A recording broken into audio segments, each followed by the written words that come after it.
All right, so I'm going to take a pragmatic approach to this. Okay, so first let's look at the observation. The observation that centrally planned economies do not work. Um, I think that's fairly easily explained. I think Hayek is right about that. Um, there's too much knowledge that's distributed for any one person to know. Especially supply and demand are psychologically driven. They're human values. Okay, it's a value system. Supply is what people are willing to work for, and demand is what people are willing to spend money on. Okay, so those are intrinsically psychological and very volatile. They change from minute to minute, day to day.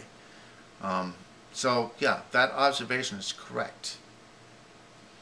That a person or a committee could not sit in a room and set prices and expect not to have shortages and surpluses. Okay, I think that sort of speaks for itself. Okay, so that observation is correct, but I disagree with Hayek's conclusion and your conclusion that because we can't know all the information that goes into the setting of a price in a market system, that therefore the only thing we need to know is the price. I think that's incorrect.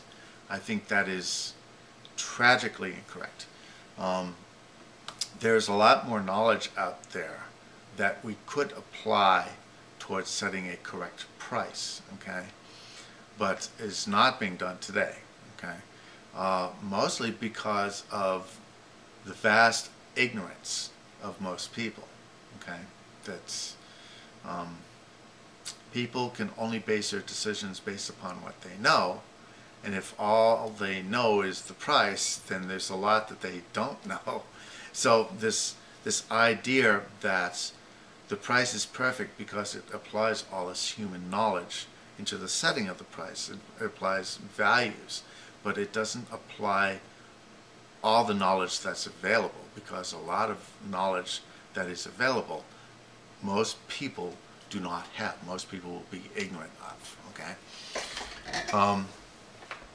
so that is, how do we get that information back into it? Okay, well, there are a couple of ways. There's we can certainly try and educate people, but what I've seen is that corporations who try to externalize as much as possible and try to make the price as low as they can regardless of the cost, even willing to increase the cost in order to lower the price,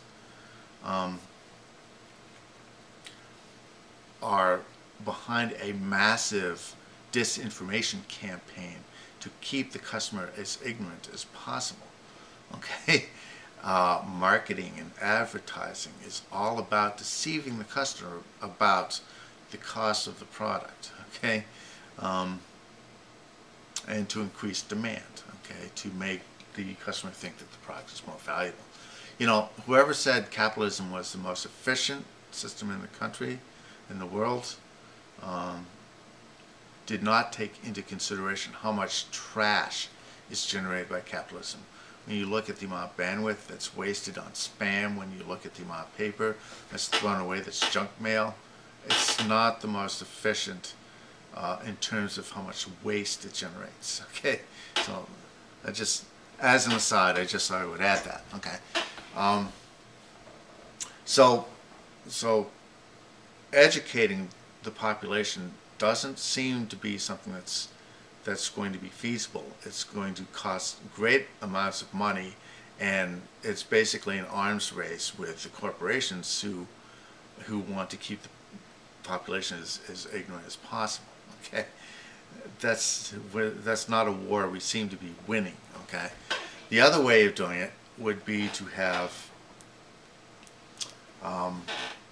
specialization, to have either a third party or the government or someone who would be able to determine what the true cost of a product would be, not in terms of the price, but in terms of how much a particular externality costs, and to add a tax or some means of recovering that cost on the product. Okay, So that would be a corrective means through some agency, through some division of labor, some specialization, people who are specialized in the knowledge of that particular cost would be able to apply some corrective measure to the price of that product through taxing structure.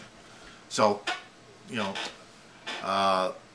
there are ways that we can incorporate more knowledge into the prices of goods and services, and I think that's something we should do. Okay, so that's where we disagree. That's where we disagree. I don't think this idea that because the price depends upon human psychology and all this human knowledge that goes into the determination of the price, that people can therefore claim, well, now I'm entitled to be ignorant about the price, where that price comes from. All I need to know is the price. It becomes self-defeating. Okay, you can't have your cake and eat it too. If you're going to say that the price comes as a result of lots and lots of human knowledge that goes into determining that price, you can't turn around and then tell people that all they need to know afterwards, therefore, is the price. It's having your cake and eating it too. So anyways, that's all I gotta say for now.